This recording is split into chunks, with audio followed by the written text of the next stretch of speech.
Welcome to the Speak with People podcast. My name is Jason Raitz. I'll be your host, and this podcast exists to help you improve your communication skills. Whether you communicate one-on-one, to a team, from a stage, or from behind a screen, we know that when we improve our communication skills as leaders, it exponentially changes everything. It improves our relationships, it improves our leadership skills, and it improves our business skills. So let's get ready to dive into this next episode.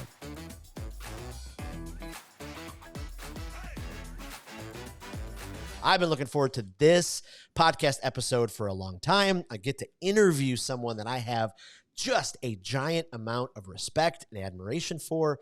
I've been following her as a speaker and a speaker coach for a long, long time, and I've learned so much from her from afar, and it's just been an honor to get to know her more and more. But today we're going to talk about just when it comes to speaking and wanting to be a speaker. How do I be me when I speak? How do I really use my unique voice? How do I step outside of my comfort zone? How do I communicate in a way that I was created to communicate, so I'm not pretending to be somebody else? And so we're going to have a great conversation. We're going to talk about growing different areas of our speaking, and we just get to learn from a speaking professional today. And so it is so great to have Sally on the podcast. Thank you so much for joining me. Yay, Jason. So fun to be here. Thanks for having me. Same thing. I'm like, somebody, was it Scott? Maybe Scott Savage? Yes. Scott Savage. And everybody Scott Savage sends to me are good people. They're good people. And he was like, you got to meet Jason. And it has been really fun to get to know you. I love what you're doing. Speak with people. That's what we want to do. Not just speak to ourselves, but speak with the people. I love it. See the people. I love it. Well, thank you. Well, hey, before we hop in, let's let our listeners kind of get up to speed, get to know you a little bit. Maybe share with us a little bit of your story. You don't have to go into the 17 chapters. Of course, I would love it though. But who you are, what you do, all that good kind of stuff. Yeah. Well, hello. My name is Sally Z. I go by Sally Z online. I love that, by the way. Do you? Okay. Yes. I mean, you at one point, I think you asked me, like, how did this happen? Well, it happened because my last name, which is my husband's last name, is Zimney. And Z is a very cool letter, but Zimney sounds like Mimi. And when you're doing a lot of speaking online, it would get lost and you have to spell it out. M as in Mary, N as in Nancy, EY. And honestly, I just got a little tired of it. So I just shortened it to Z at some point, and it was like, yes, this works. And it was, it's like a little Sally Jesse Raphael kind of dial back from the 80s. I just shared with you how old I am. There it is. But Z is a very cool letter, so I've embraced it. And thank you. I'm glad that you love it. Yeah. So, hi. I have been on stage really since I was about in 5th grade. I love being on stage. The way I would put it as I was growing up, when people would say, what do you want to do with your life? And I would say, I just want to be up in front of people. And so it wasn't necessarily the stage that was calling me, but what I felt from even when I played Uncle Albert in the true story, Uncle Albert in the summer stock 5th grade musical at Southview Elementary. I felt that connection that happens with people. So here you are, and I know you're all about that as well. The exchange that happens between speaker and audience. And I use that term pretty loosely, honestly, because we speak in all kinds of different ways. But I fell in love with it pretty early on. I happened to go to a high school that had an incredibly robust and fantastic high school speech and debate program. And I was coached by truly, hands down, the best coaches in the country. So I learned the skills early on. I just got lucky, Lucky me, I happened to go to that high school. That's amazing. Yeah, it was a true gift. And in fact, I'm going to show you something, Jason. Okay. A few weeks ago, the high school speech and debate program reached out to me. Whoa, it's a very heavy glass. Come on. I won an alumni award. Aw. Wow. I know. It's actually really, really special. But it means so, so much because the people who run that program are phenomenal, Mm, nationally recognized. And I just got really lucky. Um, but the reason I bring that up is I think it matters very much as we talk about how you show up authentically, how you mm, lean into and discover your authentic voice. Because high school speech, as fantastic as it was all about the skill. And I think I was still able to share some of my personality, but honestly, I'm way more poised as a high school speech coach or a speech kid than I am now as a professional speaker out living out in the world and speaking to audiences all the yep. time. I have had to learn how to let some of those layers down and let people see the real me. Because we, especially in speaking, tend to think that the skill is everything. Mm, And it took me a while to learn that it's part of it, but it's not all of it. It's really not even near the most important thing. So I grew up professionally speaking in front of teenagers, mm. and that will teach you really, really well and quickly how to find that authentic voice because they don't tolerate anything less.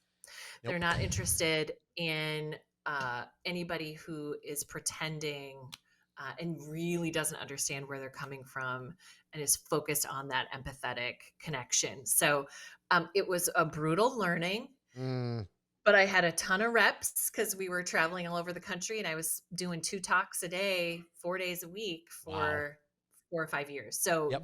I learned Yep. really, really quickly. And that is really the basis for what I do now as a speaker and a speaker coach. I get to do both. I kind of a two-headed monster of speaker Hmm. and speaker coach.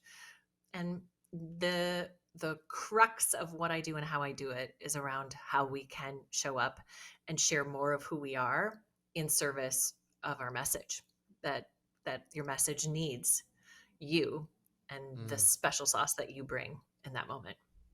Wow. Wow. It's so good. Going back to your high school. I mean, what a gift. I mean, was it Gerald Ford who Yeah. said if he could go back to high school, he would, I mean, I'm paraphrasing, but he would invest everything in the public speaking.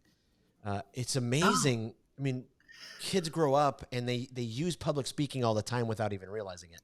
Their boss calls yes. them in a team meeting and says, "Hey, give us an update," and they start to freak out a little bit. I mean, Yeah. why do more schools not invest more and more in getting kids those skills to be able to stand up Yeah. and persuade, inspire, communicate, Yeah. sell? So, what a Yeah. gift you had.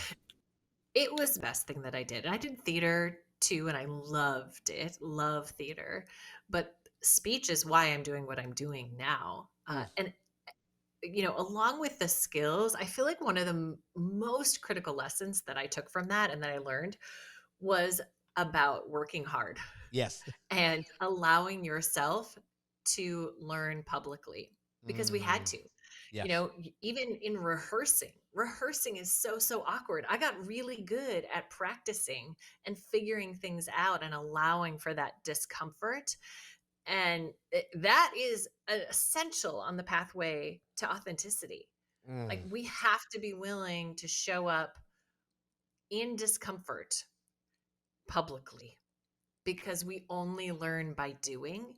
And we don't, somebody years ago on my own podcast, I remember having a conversation with someone where she said, we think authenticity is the just letting go and mm, caring less and kind of mm. just allowing whatever is natural to happen. There's a little bit of truth to that, but honestly, we have to practice authenticity in only because we have to get through that initial phase of uh, the layers that we put on naturally through Yep. speaking in particular. That what will people think of me? My credibility's on the line. I've got to polish up, layer up. I've got to be a capital S speaker, as I like to say. Like, what would happen if you took that idea of whatever a capital S speaker is and we threw it out the window? What would it Yep. look like if you did it? Because I would like to see a Jason talk. Mm, It's going to be different than a Sally talk, even if we were working off the same script. yep. That's that Yep. is what we want. Oh, I love that. Can you take us back to a time in your speaking career where something just broke in you, where maybe, you kind of learned, you kind of shared something in an authentic way that you never had, or taken that, leap of Yeah. authenticity that you finally like, okay, I stepped into this. I owned Yeah. it. Yeah. Yeah. I mean, it took a while to get there for me because I was so steeped in doing it right. Um, Mm, and the youth organization I worked at, I was surrounded by incredibly talented people, and you just could not help yourself but want to emulate what they were doing. The yeah. joke that they told, how they told it, that kind of their energy, their vibe.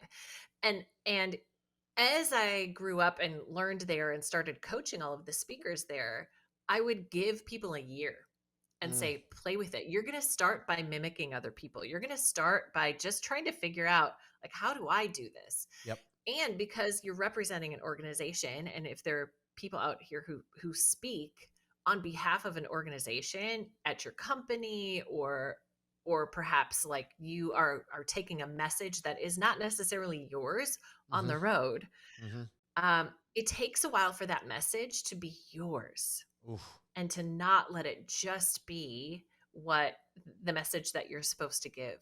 And so that first year, it was a lot of experimenting and trying, and it never felt great. But I Mm, had to go through that year in order to walk in the second year now more confident in the message, mm, more aligned to that message, having really integrated it, thought about it personally and deeply, and recognizing I wasn't the newbie anymore. right.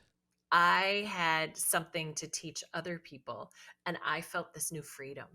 And that's what it feels like. Authenticity feels like freedom. And it's Mm, so, so liberating to recognize that the way that I do it is going to be different from other people, and it has a particular impact, a particular power. And when you can identify what that particular thing is, it just gives you more confidence to show up and share it. And that's what that second year felt like. mm, And I don't remember meeting anybody who didn't go through that phase of trying it on like other people. Let me try this on. How does this feel? It's the process of really growing into your own voice. mm. Absolutely. Boy, that's so powerful. That's so powerful. So, as you've kind of figured out your own unique voice, I mean, you've kind of walked us through it. It's kind of a struggle when you coach leaders, when you coach speakers who are like, okay, I've got to find this voice so I don't emulate someone else or want to be. That was me in my early 20s. I Yeah. was those people that I looked up to. What some steps do you take, as you're just kind of practically Yeah. coaching those speakers to say, hey, we gotta get your voice out of you. What are some of those Yeah. steps? Absolutely. So I think it's thinking about a few things. First of all, really leaning into what that distinctive thing is that is particular to you. Mm, So I tell this story a lot when I'm out speaking, where a friend of mine, so imagine, if you will, with me that we are at LAX and it is 1995. So it's a bit ago. It's like pre 9/11. yep. And this acting class got to go hang out at LAX for the day to do a particular thing, which is to try and discover what they were calling your pearl button. Mm, That thing that is so true about you, that is deep within you, that everybody sees and recognizes despite the roles that we might play. So, my friend Jane is there. She is on a mission to make it big out in LA, but she's kind of struggling a little bit. So she signs up for this Discover Your Pearl Button class. And there they are at LAX. And she is standing in front of a gate with a bunch of people about to get on their plane. And she is wearing a costume of sorts. She is at um, the yacht club. She's got her tennis racket, and she is just, kind of yuppie Jane there. and she's got her little tennis skirt on, and she's just standing there at the gate. And everybody waiting to get on the plane is handed a sheet of paper with all kinds of characteristics on it, with and given the direction. Do you see that woman over there with the tennis racket? Would you mind just judging her from afar, basically? Look at her and circle 3 characteristics that you might apply to Mm. this woman right there. So they look at her and they're like, okay, LAX actors, this is so typical, right? They look at her, but they circle 3 characteristics. They gather up those sheets, and all of those folks get on the plane. New set of people come in for the next flight, and Jane goes and changes. Mm. And now she's standing there and she's wearing a power business suit, and she is going to, yes, own the meeting that she's going to. They hand out sheets of paper with the words on it and say, do you see that businesswoman? Circle 3 words. They collect those sheets.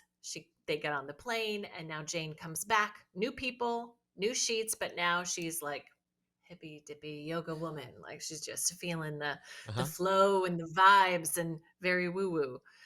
3 very different characters, and now they have collected 3 sets of characteristics that people have applied to her. And what they do is they look at all of them and they find the most common characteristic amongst all 3.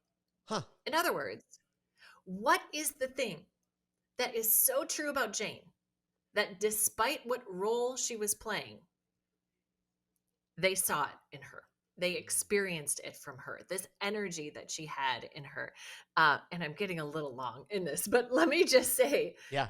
when Jane told me that story, I thought, oh my gosh, that is speaking. That is Mm. that is the Mm-hmm. our job as speakers is to know ourselves, to figure out for ourselves, what is that thing in me that is so true and so present that people experience it from me, regardless if I'm in a corporate setting or I'm on a conference stage or I am at home as a parent or whatever. We all have lots of different roles in our lives. So that process is something that I work with my speakers on a lot. Like, Mm. who are you? Defining who you are super well so you can know yourself and lean into your strengths. So, knowing your strengths. And then the second piece is really um, being clear about your story, because there's Mm. all kinds of Yep. particularities that exist in our stories that make it you versus somebody else. Stories are this beautiful tool that allow people to really see who you are if we're doing them well and sharing them well. So good. Oh, it's so good. I talk with people all the time, especially after I get done speaking. And I'm a storyteller, so I share stories. And people will come up to me and say, I don't have any stories like that. Your life is so Yeah. fascinating. And Ah, I say the same thing every single time. I said, no, yeah, we all have those stories, and you just have to yeah, find them. You have to start, mining them and figuring them out. And so to be able to help speakers, own their story and then be their story and share their yeah, story, what a yeah. powerful, what a powerful thing. Someday I want to write a book, Live a Great Story Now. Because I'm like, Ooh. we just talk about all the time, like, oh, look at that person. They get to do this. And look at Travis Kelsey. He gets to date Taylor. What a great story. And I'm like, oh, but Travis. I got to date Tracy way back when, like I got to tell those Yeah. stories. It's just amazing. Well, that's our job as speakers, is to Mm, bring the powerful perspective and insight. It's yes. not about the story itself being worthy of a particular moment. The onus is on us to discover the wow and the awe that exist in the everyday. And and if you can, as a speaker, develop that sort of perspective and Right. insight, and to be able to articulate the beauty or the whatever it is about that moment that stops you, that Mm, moves you in some way, that is the magic of speaking right there. mm, And most speakers are just think, well, I just need to have great content and have my slide deck developed well and focus on my delivery and show up and wow. It's like the preparation for that moment requires us as speakers to look at the world in a particular way, to mm. be look out constantly for Yep. what is moving me right Yep. now, and why would my audience care about this? That is the key, because without it, your content's always going to be like, That's fine. That was good. Right. Appreciate you. Right. Right. If it doesn't seem like you're passionate about what you're speaking about, why should people, and I think people try to manufacture passion a lot. They either get real Mm. excited or ramped up. How do you think we find that balance, of coming across Mm. passionate, but then I think this is also a interesting, boy, I'm losing what is the illustration I'm trying to, tightrope. Thank you very much. Sorry. Mm. Almost Yeah. 50. No, that's The okay. thoughts go quickly. But it's an interesting tightrope between authenticity and then, as a professional, especially Mm. speakers who are paid money, hey, you need to come and this is what you need to deliver, Yeah. of Yeah. like, not being too authentic, or I'll just kind of use the word loosey goosey. So, anyways, just Yeah. going back to the Oh, passion that's a part. great question. Yeah. Right. Well, I like to think of authenticity like each of us, we have a range. Like nobody's just one thing. Mm, I remember coaching this young man, and he was in a corporate setting, but he had this musical background, and he was a played in bands, and he was delivering this big kind of high intensity presentation, and he was a bigger guy, and I remember standing in this conference room, and he was just like blowing me out of the water. mm, Like super volume and passion, and I was like, Justin, I love your passion. I love what you're all about. But right now you're playing in an arena. Like you've got an arena level mm, Justin happening here. And we need like coffee shop music, Justin, for this moment. It's still you, but we all have layers and levels. So it's kind of finding the dial mm, that meets the moment that you are in. What is that particular moment called for? And how can you, as a speaker, respond to what's really happening in the room? We set the tone for energy, but we can't also ignore the energy that the people are coming in with. Because if yes. you are too far off the mark, people are like, this is like Yes. what what what what movie is playing in her head? Like Right. she's on some other experience right now. She's not really with us in the room. So that back and forth is going to change the way that you show up and change that dial, that Mm. authentic dial. Yes, absolutely. Oh, I love that. Going back to your story early on, for years, the same thing. I did assemblies in elementary and middle school and high schools. And I, Yeah. I think every person who wants to be a professional speaker, or, they just want to learn how to communicate in a more dynamic way, I Yeah. think they should all have to go stand in front of 1,000 middle school students. I mean, Oh, it will just, it can crush you. It can rip yep. your heart out, and it can shape you and mold you so fast, because that Yeah. moment when you have 1,000 kids, you're like, what just happened? But then it Yeah. can be Yeah. gone, and you got to think on the It's fly. so beautiful. It's so beautiful. And that's what kind of keeps pulling you back out front, because you'll have those days. I had many of those days where I was like, and I did not have them.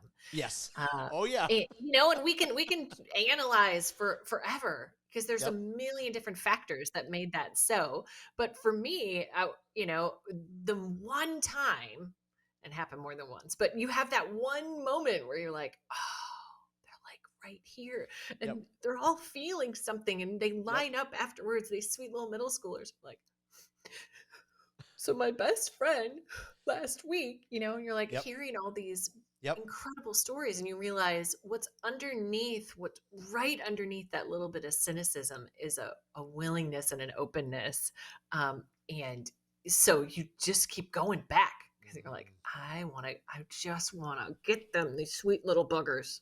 I love it. I love it. So let's talk for a second, because we have lots of listeners who are not professional speakers. Yeah. They're the everyday speakers. They Yep. speak in a team meeting. They're leading trainings over Zoom. They're pitching sales presentations. I mean, they're doing Yep. like hardcore speaking. Every single day. Yep. Let's talk Yeah. about authenticity for them. What do you think are some steps in life, or in developing these communication skills, to help those everyday, Yeah. communicators be more authentic in their Yeah. sales presentations. And because there's just Yeah. something different, right? When you walk into a group and you're prepared, you're ready, you're authentic and you can just Mhm. deliver. And then there's those moments where none of that stuff lines up and, everything's kind of falling apart and you just kind of get Yeah. through it. What Yeah. are some of those things, some tools, some skills we can give kind of the everyday Yeah. communicator to be authentic in their settings? Yeah. I think one of the biggest challenges that like corporate internal speakers have is there are a lot of rules. There's a Mm, lot of spoken and unspoken expectations around how we do this. There's a particular slide deck and there's a specific way that we practice, or most people aren't rehearsing, but you really need to. Let me just say that. But there's corporate culture around how we communicate. And so, one of the most important things that I'm always pushing internal speakers to do is to change this is the way we do it. How mm, can you change the way that you do it so that you're really embracing and encouraging people to bring a little bit more of themselves into mm, this? We tend to think business speaking, there's no room for me as a human. There's no room for my story, my particular story. We've got to I don't want to waste anybody's time. I hear that a lot. I'm so afraid that people are going to be like, just get to the point. Uh, and yes, we've got to keep all of that in mind. And yet, again and again, when people show up and share just a little bit of who they are and what's real with them, you're going to open up mm. a source of connection Yep. that is way more powerful than you perfecting that slide deck. Yep. Okay. So I think it's shifting the ethos around how you do what you do and inviting in people to be more who they are, Mm, and to the best of your ability. We want to be professionals, we want to be prepared, but also, so if you mess up, like, is this going to be the downfall that we think that it is? right. And honestly, if a speaker can handle that moment with grace and still and confidence and clarity, Mm, if anything, it tends to open up that connection with people yes. again. So it's not the nail in the coffin like we think that it is, and that fear can really, really drive us in internal speaking, and worry about Mm, credibility and just pleasing the boss, and yep. and some of those things are high stakes, but you're human, so be a human, and you're talking to other people who are humans. uh, so I just really hate the whole concept of that speaking is a place where we don't get to be human, we have to be perfect, and I just don't buy it. Mm. Oh, that's so good. That's so good. Take us back because I was just curious from your own experiences. What was it like, doing TEDx and Yeah. communicating on that level? We'd just love to hear a little bit of Yeah. that story. Yeah, I mean, it was terrifying. And it was been on my bucket list for a really long time, and I'm a professional speaker, and I found it terrifying. Mm, So I tell people that because they're like, should I do a TEDx? I'm like, absolutely, but it will take over your life for a while. And we build it up as this hmm huge thing. For me, it was so good for me to do because I don't get super nervous all that often anymore. hmm I'm not putting myself into those high stakes positions all that often anymore. And it's really important that we do that if we want to keep growing. Yep. So it was good for me to remember how it wreaks havoc in our brains, Mm, how with that big risk can yes. really play a number on us. And I remember walking into that theater, this beautiful theater, and literally having the thought, what if I have no idea what I'm talking about? Mm, Like, what if this is all like I should not be here right now? And hmm I've never felt that way about a stage ever. But I Wow. had that Yes. thought. And it took until I was all up in my head and probably over practicing and obsessing and just wanting it to be perfect. And then I met some of my co-speakers who were all awesome and who were legitimately freaking out just Mm, in the way that we do for people who don't spend a lot of time on stage. They were really, really nervous. And so when I was able to shift into coach mode, yep. oh, then I remembered. Yep. No, I do know what I'm doing. And this is actually not about me. This is really, really not about me. Right. This is about what I get to do and how I get to serve people. Oh, And um, so good. that was such a relief. Oh my gosh, such a relief after Mm, all of the like baloney and fear, and it's real, but if just shifting our focus to your people. wow, it's so good. It's going back to that philosophy and process. Like one of the things I try to teach my clients is just to be obsessed with your audience's needs. And if Yeah. we're so obsessed with their needs, it's so hard. It's Yeah. helpful to not be so obsessed on. Is Yeah. this am I going to be funny enough? Is it going to connect? Is all the Yeah. things that our Yeah. minds get obsessed with. Yeah. Yeah. The more present we can be to what's really happening in the room, uh, the more powerful they can feel that. They can absolutely feel that. Otherwise, just send an email or record a video. Mm-hmm. But we get to be with people. Yes. Yes. Yes, absolutely.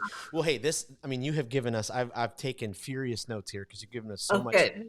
so many good, rich, just insights and nuggets. Before I let you go, I want to hit you with a couple of kind of rapid fire questions. I know it's probably Okay. unfair because you coach a lot of people, but is there Okay. someone for you that's just your favorite speaker? Like you love listening to them every single time? Yes. Brad Montague. Okay. He is the creator of Kid President. Mm-hmm. I call him, he's kind of my unspeaker.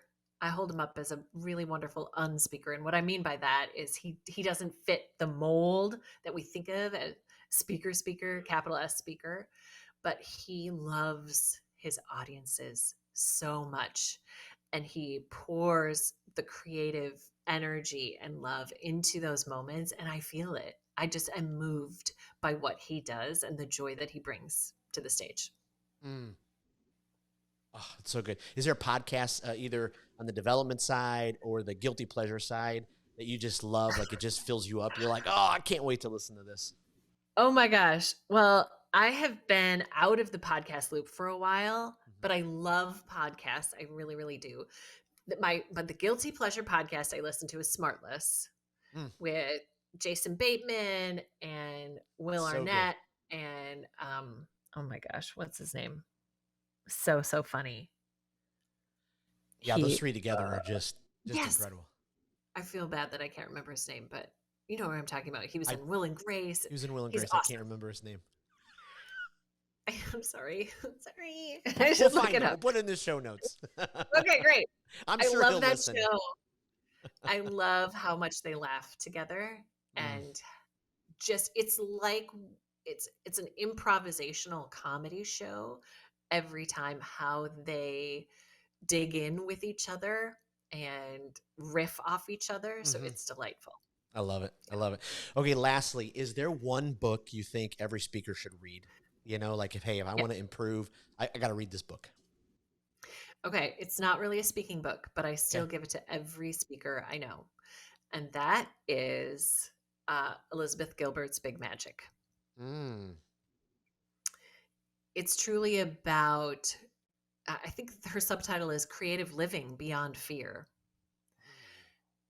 And I Ooh. find that as speakers, we have to really learn how to dance with fear. And Big Magic walks us through that so Ooh. beautifully.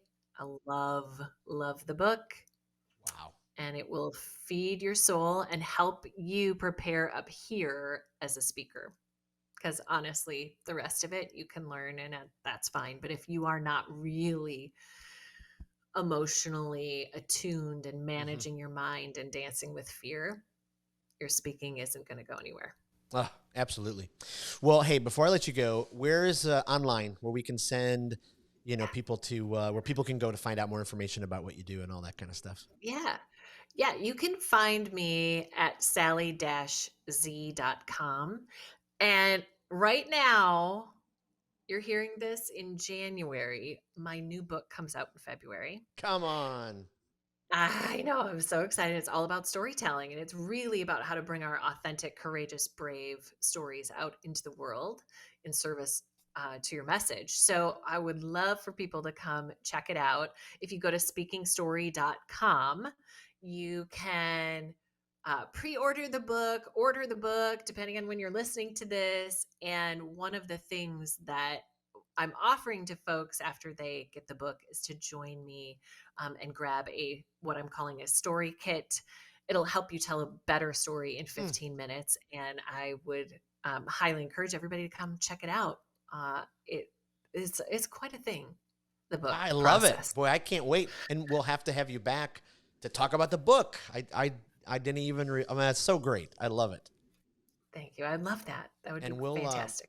We'll put this in the show notes, and then we'll put it in our Speak with People Facebook group and all the places and help you promote your book and all that you do. Well, Thank Sally you, sir. Z, thank you so much for being on the podcast. Thank you for who you are. Like, for many of us speakers who are learning and growing, we get to look at you and how you paved the way and how many people you've helped. And so just appreciate it so much. Thank you. It is always a joy to come and talk about these ideas with other people who are as jazzed and passionate about it as I am. And thank you for what you're doing too. It can be an isolating journey. Speaking can be isolating. So to have each other on the process is so, so helpful. I love it. Well, thank you. Well, thank you for joining us on another episode of the Speak with People podcast. We hope that you were encouraged. We hope that you were inspired and challenged to improve your communication skills. I want to thank you again for being a part of the Speak with People podcast community. Make sure you don't miss out on being a part of the Speak with People Facebook community group. Just head to Facebook, type in Speak with People, scroll down and join our community, because every single day we're encouraging each other, we're helping each other to improve our communication skills. Thanks again, and we'll see you in the next episode.